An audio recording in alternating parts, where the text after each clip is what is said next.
Hello and welcome to my channel. Maybe you've heard of the Reticulum network and maybe you wanted to give it a try. I came to it through using Meshtastic on the radio, and then of course people were talking about Reticulum Meshchat, which I'm going to show you now, and I thought I'd give that a try too.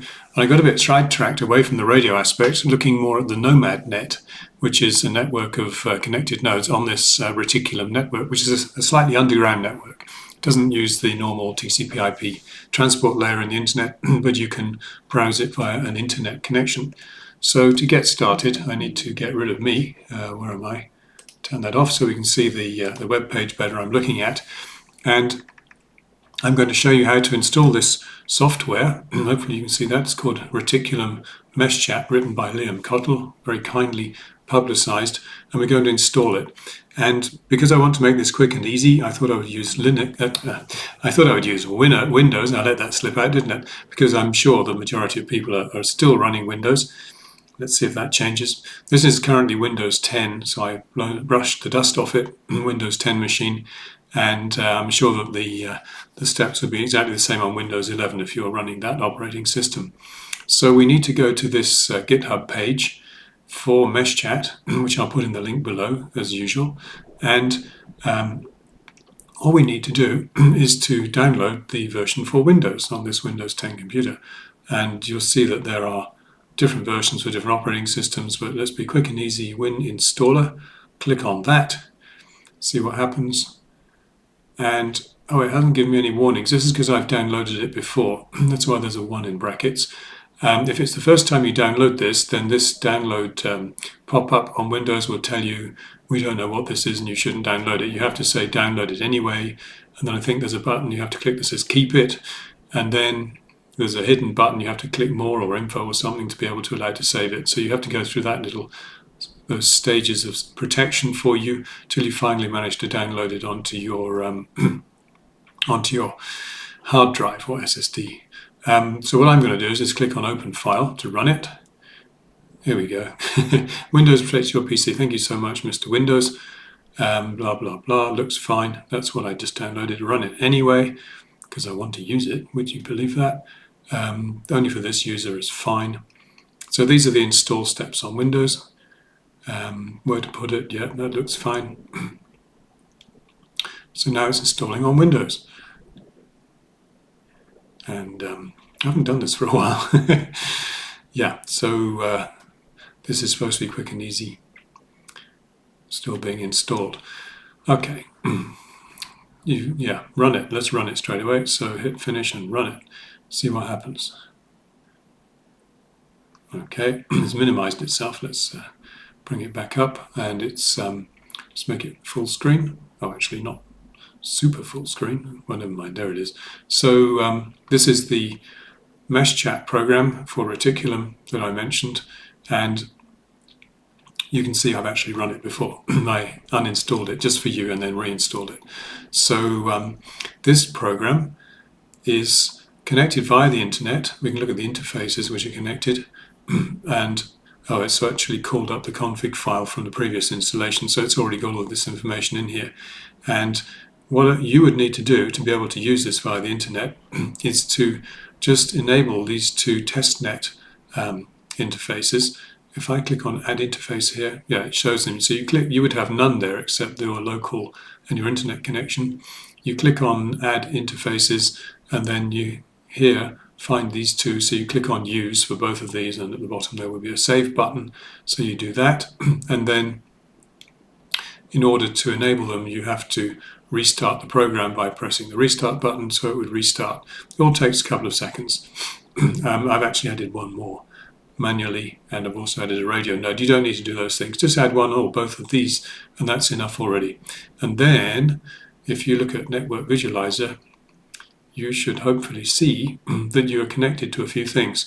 So this is you in the middle. This is this Windows program that's running on this machine, and somewhere we will see here default interface.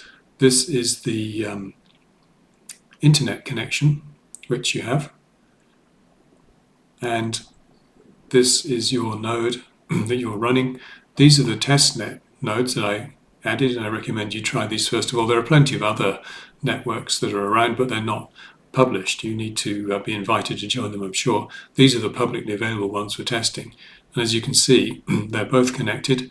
The two I recommended that are built into the program between the borders and Amsterdam, and you'll see slowly that these will populate with more and more nodes, and that's where it's interesting to try. This actually, the shared instance is probably the internet connection, and default interface is the name for your terminal that you're using, your keyboard and mouse and screen. Sometimes I mix those up in my mind. It's either one way around or the other. But the important thing is you've got these green lines here that show you're connected. And then what we wanted to do was to browse the Nomad Network. So if we look at that, here is the Nomad Network. This is one that I'm hosting, so I click on that, it'll load the page that I'm hosting, there it is. But you will notice that it says here currently 98 nodes. This number will increase as more and more of them propagate through the mesh and you begin to see them. And I'll just click on some random ones. Some of them are very new, just setting up. So yeah, he's just got a welcome page and that's it. Sometimes it says there's no page configured because they haven't actually created anything yet. And you can see it's fairly quick at downloading these pages through the network, the mesh network. And the Reticulum network, as I said, is separate from the internet. You can access it via an internet connection. It uses UDP protocol, and this means that data can flow freely. You don't need DNS servers and IP addresses. All you need is the hash for the node, which is, of course, generated by the node, and when you click on here, it connects to it. I'm just collecting at random. Don't know what I'm going to see. Dim beacon of freedom. We all have one of those. So this is the Nomad Network, and you saw how quickly it was to install the Meshchat software just by downloading it and installing it on Windows. Very quick and easy. You don't really need to set up anything else. If you want to give yourself a name, you can. Otherwise, it says you're an anonymous node. Here, you can type in a name and save it, and then you've named your node so that other people can recognize it. But you'll see here, maybe there are some that still say anonymous node. Maybe, maybe not. And with this program, having set it up and installed it very quickly, as well as browsing this Nomad network of little web pages, you can also send and receive messages. So here's the messages tab, and here's some messages I've been sending and receiving to myself. Sometimes they fail, depending on the experiments I'm doing. But you'll see that it's easy to send and receive messages. And I'm getting more and more of these on my Nomad Network server, where people have seen me in these videos or other places, and then they've actually sent messages to let me know that it works, which is very nice.